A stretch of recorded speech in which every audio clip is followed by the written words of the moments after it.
सलाम,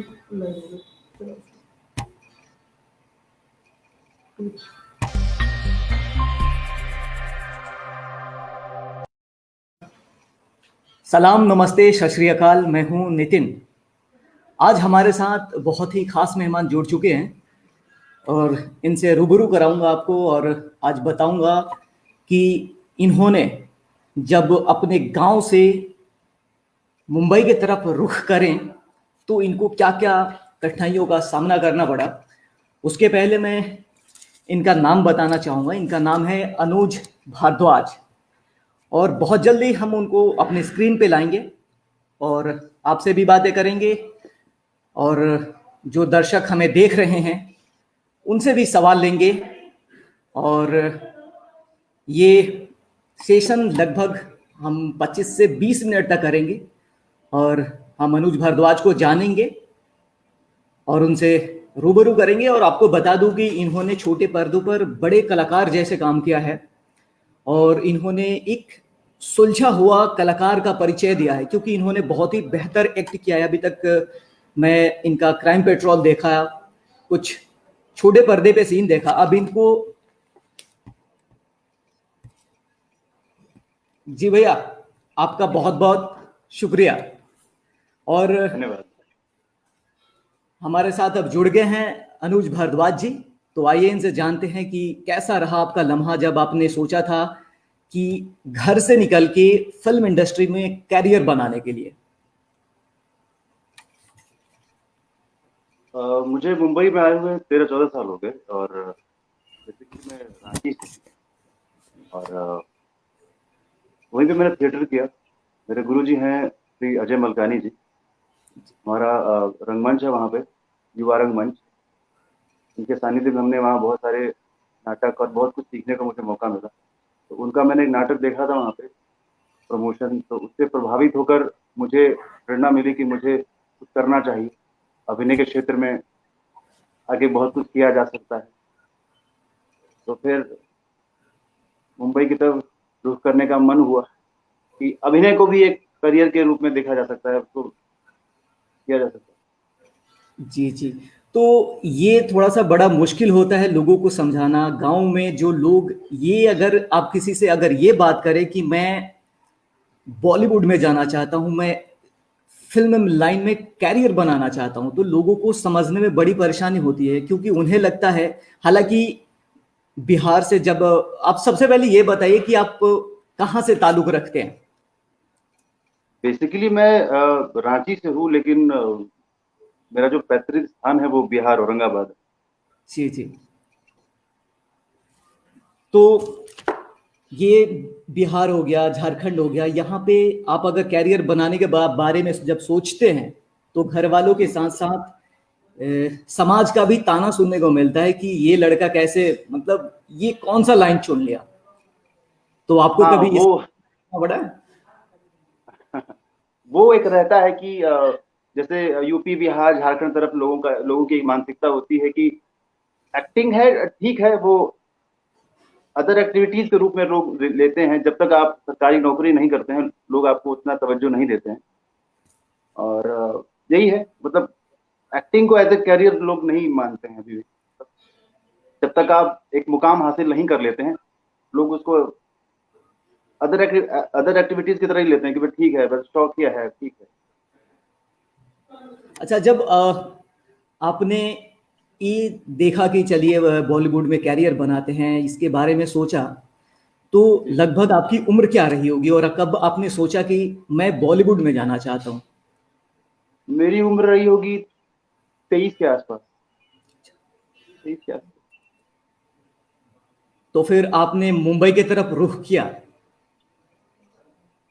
मुंबई की तरफ रुख किया और अनुपम खेर का एक्टिंग स्कूल है, अनुपम सर का, हाँ एक्टर प्रोफेसर। हाँ हाँ। वहाँ मैंने प्रॉपर ट्रेनिंग ली।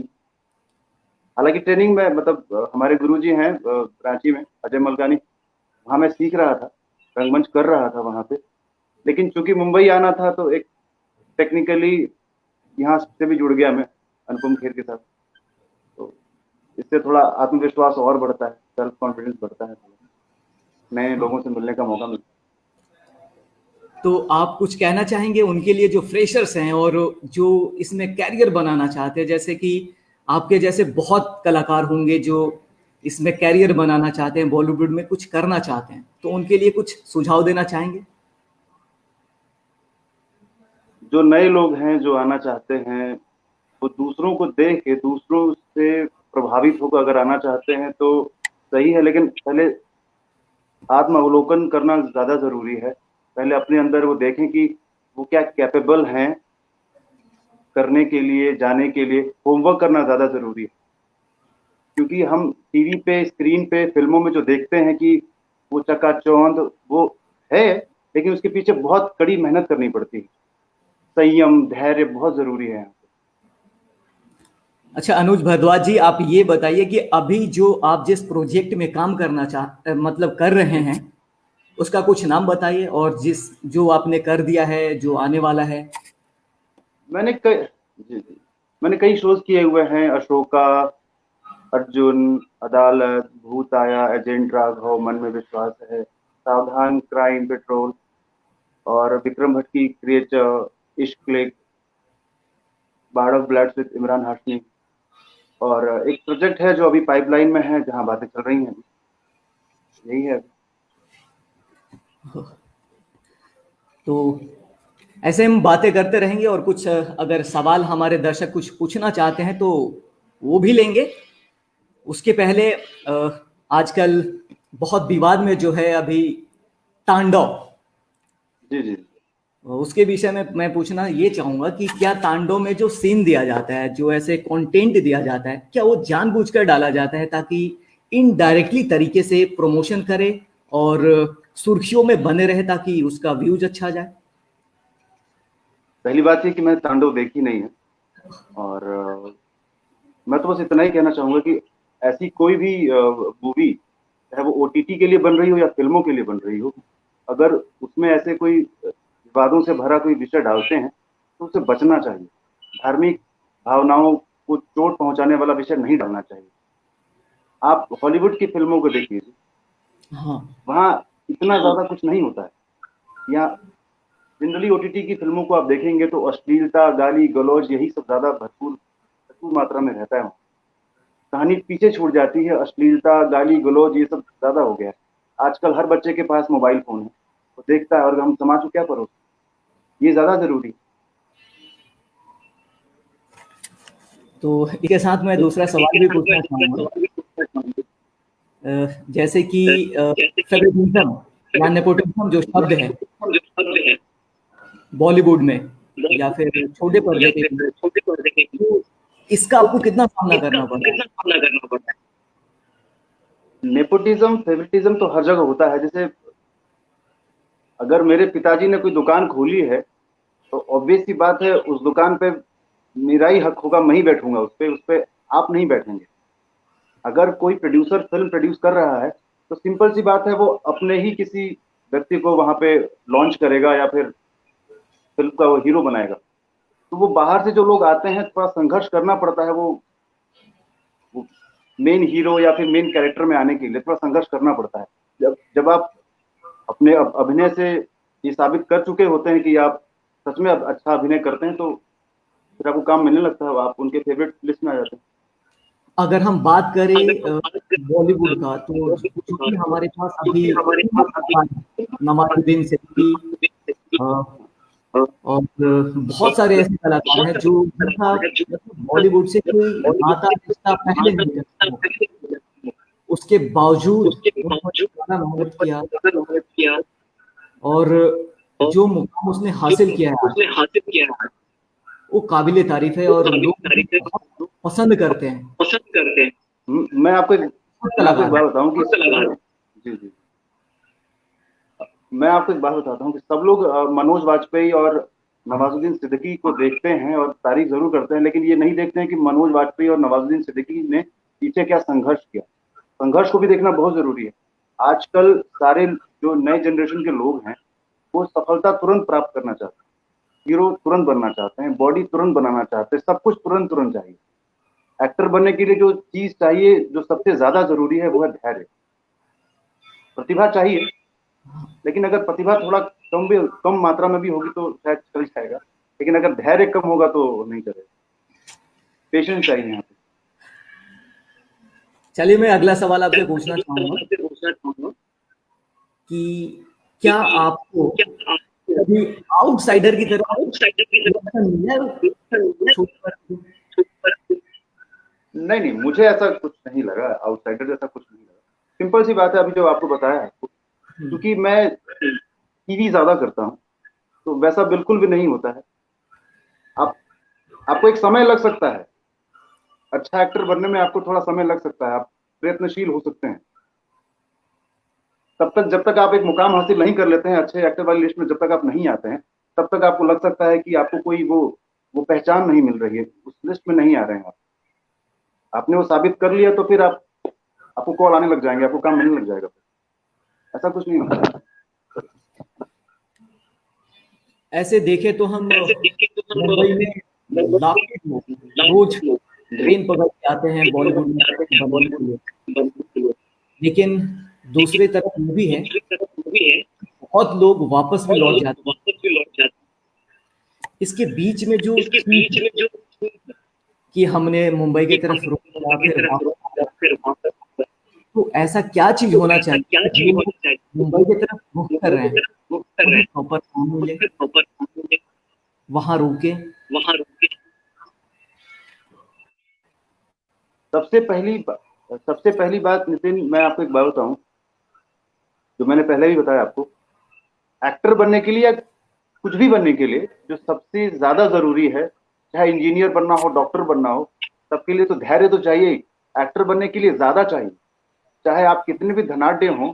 यहाँ मैंने बहुत से लोगों को देखा हुआ है, यहाँ आते हैं और चाहते हैं कि एक आध साल के अंदर मैं बहुत जल्दी हीरो बन जाऊं, तो वो नहीं हो पाता है। हो सकता है कि आप आए और अगले ही दिन आपको बड़ा काम मिल जाए, संभव है, लेकिन आपको ये मान के चलना पड़ेगा कि आपको धैर्य की जरूरत पड़ेगी।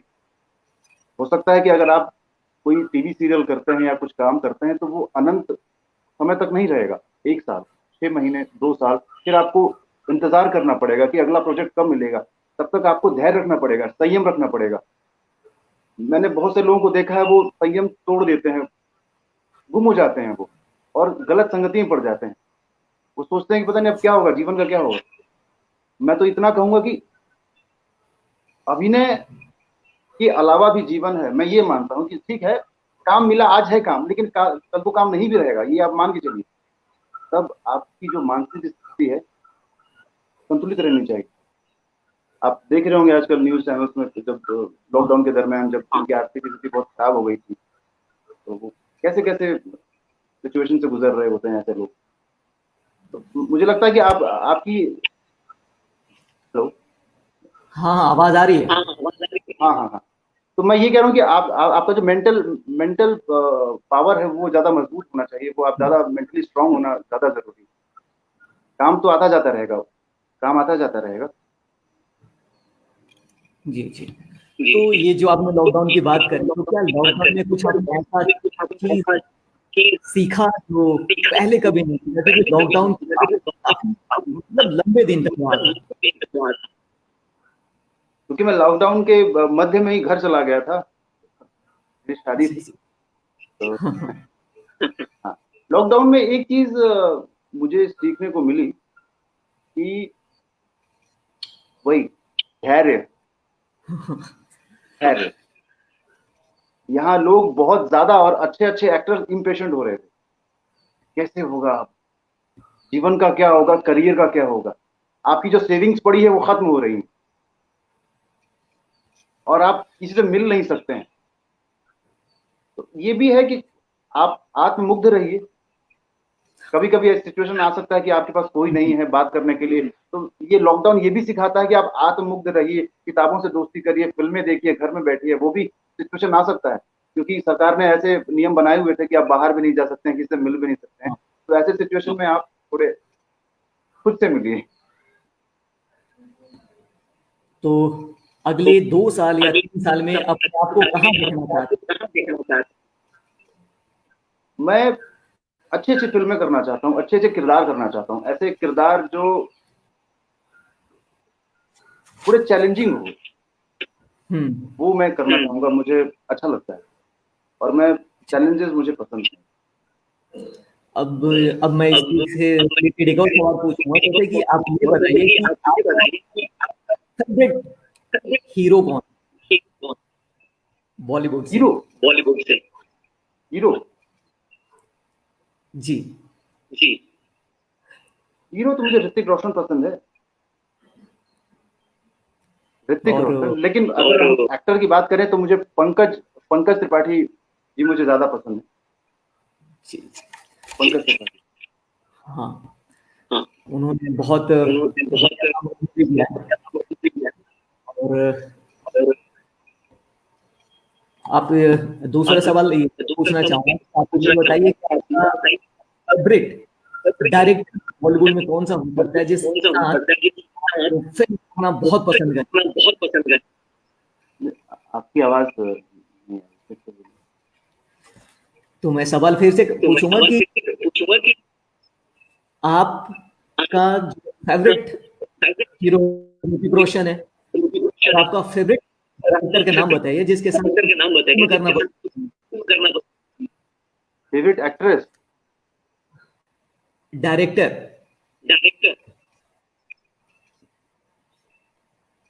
Favourite director R Balki. और आपके पास भी वक्त बहुत कम था, तो आपने जो वक्त निकाला और हमसे बात, बहुत बहुत शुक्रिया। Thank you so much Nitin. हाल में आपकी शादी हुई है और शादी मुबारक मेरी तरफ से और पूरा महाखबर टीम की तरफ से। हमेशा ऐसे ही आप खुश रहें, मुस्कुराते रहें, अच्छे मुकाम हासिल करें। और आप चाहते वक्त दो शब्द हमारे महाखबर के दर्शकों के लिए कह दीजिए, और इसी के साथ हम अपने बात को यहीं समाप्त करेंगे। लास्ट वन लाइन सुन नहीं पाया। मतलब हमारे दर्शकों के लिए दो शब्द बता दीजिए, क्योंकि हमारे लाखों दर्शक।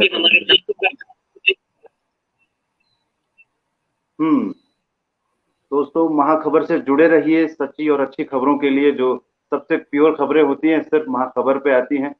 और आपके लिए ये हमारे मित्र हैं नितिन, प्रयास करते रहते हैं, अच्छी अच्छी खबरें खोज के लाते हैं। इंटरव्यूज के अलावा भी पूरे देश में हर एक जगह घूमते रहते हैं नितिन, सुधाकर भाई। तो चलिए अनुज जी, आपसे बात करने के लिए बहुत बहुत शुक्रिया। Thank you so much.